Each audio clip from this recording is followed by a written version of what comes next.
बिस्मिल्लाहिर्रहमानिर्रहीम। अस्सलाम वालेकुम। मैं हूं डॉक्टर ज़ियाउल्लाह खान गाजी। आज मैं आपको होम्योपैथिक की एक बहुत बड़ी दवा के बारे में बताऊंगा जो कि अक्सर क्लिनिक्स में इस्तेमाल होती है और इसके बेहद मुफीद और मुस्बत रिजल्ट्स आते हैं। अच्छा, ये दवा हम दोनों पर्पस के ऊपर इस्तेमाल करते हैं, यानी कि पेशेंट्स की जो मेंटल सिम्टम होती है वहां पे भी और जो पेशेंट की फिजिकल सिम्टम होती है वहां पे भी। यानी कि ये इतनी बड़ी दवा है कि पेशेंट्स की दोनों सिम्टम्स को कंट्रोल करती है। अब आम मरीज तो मेंटल सिम्टम्स को शायद ना समझ सकें, लेकिन मैं थोड़ी सी वजाहत इसलिए करूंगा कि बात छोटी छोटी बातें होती हैं जो मरीज अपनी डॉक्टर्स को नहीं बताता, लेकिन बात का ये क्लू होता है जो डॉक्टर्स के लिए रहनुमाई करने में बड़ा मुफीद साबित होता है आपकी इन बातों को। अब जब भी किसी होम्योपैथ डॉक्टर से कंसल्टेंसी लें तो आप अपनी तमाम इन बातों को साथ शेयर करें ताकि उसको आपको समझने में फायदा हो और वो आपकी सही मेडिसिन आपको इस्तेमाल करवाए। अगर लोगों के अंदर ये अवेयरनेस आ जाए कि वो अपनी तमाम अलामात को डॉक्टर्स को बताएं, तो मैं ये बात यकीन से कह सकता हूं कि एक दिन हर पाकिस्तानी सिर्फ होम्योपैथिक दवा को इस्तेमाल करेगा, बाकी अद्वियात को छोड़ के।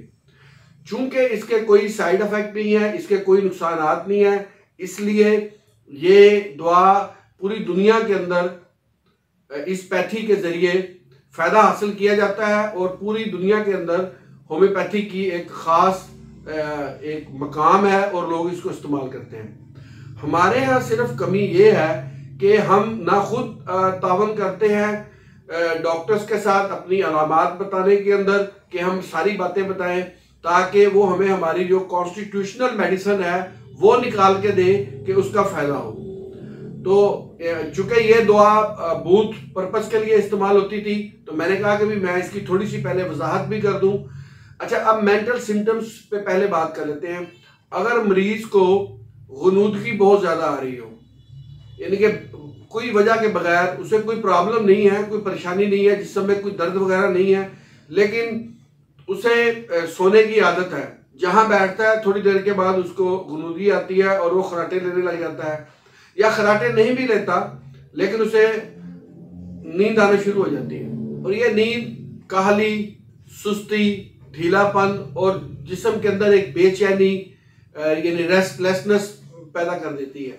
और इसकी वजह से जब वो यानी कि एक तो आपका टाइम होता है रात को सोने का प्रॉपर, लेकिन अगर आपको दिन में भी बार बार गुनूदगी हो, और बाद मरीजों को तो गुनूदगी इस हद तक देखी गई है कि बातें करते करते वो सो जाते हैं इस मेडिसिन के अंदर।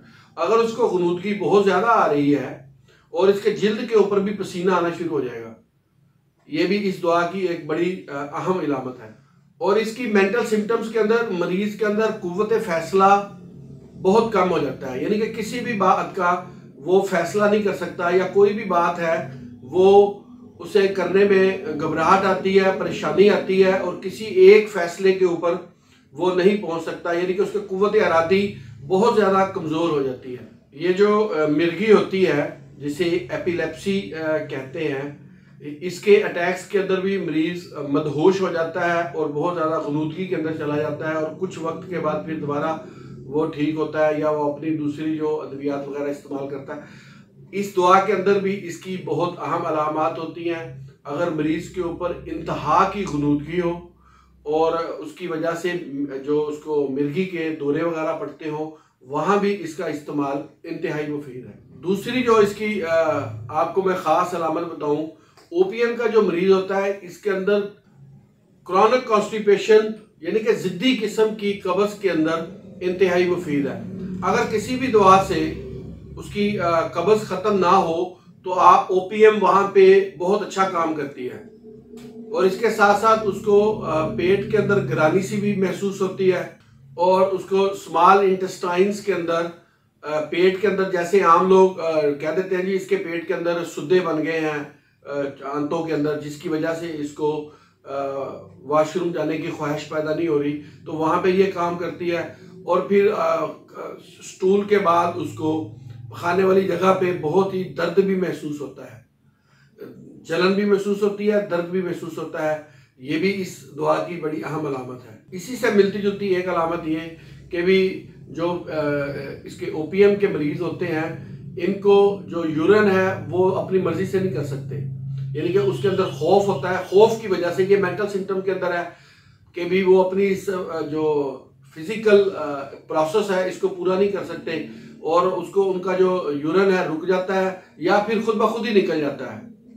यानी या तो बिल्कुल ही खौफ की वजह से यूरिन आता नहीं है, और अगर आता है और ये बात का फिर बिला इरादा ही यानी कि वो यूरिन निकल जाता है। खौफ की वजह से खवातीन के मेंसेस वगैरह भी रुक जाते हैं। यानी कि मेंटल सिम्टम्स के ऊपर ज़्यादा इसके अद्वियात को इसको प्रेस्क्राइब किया जाता है। अच्छा, अब ये खौफ मुख्तलिफ किस्म का होता है, एंजाइटी, डिप्रेशन, किसी भी चीज़ का खौफ हो सकता है। और दूसरा, आम खवातीन को जिनको बच्चा होने वाला होता है तो उनको भी खौफ होता है कि कहीं वो उनका डिस्चार्ज ना हो जाए, यानी कि एग्जास्ट ना हो जाए बच्चा।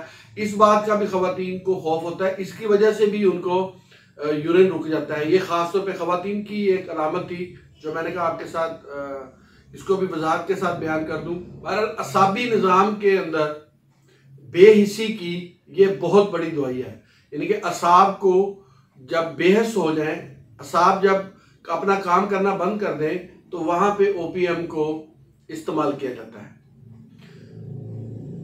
होम्योपैथी की इस दवा को इस्तेमाल करने का तरीका ये है कि अगर तो मेंटल सिम्टम्स के अंदर आप पेशेंट्स को प्रेस्क्राइब कर रहे हैं इसको, तो फिर आप इसको 30 से 200 के दरमियान इस्तेमाल करवाते हैं। और अगर किसी मरीज के अंदर ऐसी तमाम अलामात हों जो मैंने आपके साथ शेयर किए हैं, तो वो इसको 30 ताकत के अंदर इस्तेमाल कर सकता है।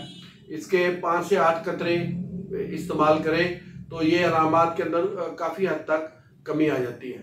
होम्योपैथिक को इस दवा को इस्तेमाल करें और इसकी जो मैंने आपके सामने अलामात बयान की हैं उनसे अपनी दुआ को आप तजवीज़ करके इस्तेमाल कर सकते हैं और इससे फ़ायदा ले सकते हैं। बहुत शुक्रिया, अपना ख्याल रखिएगा और हमारे इस चैनल का भी ख्याल रखिएगा। इसी तरह की इंफॉर्मेटिव वीडियोस मैं आपके लिए बनाता रहूँगा। अल्लाह हाफ़िज़।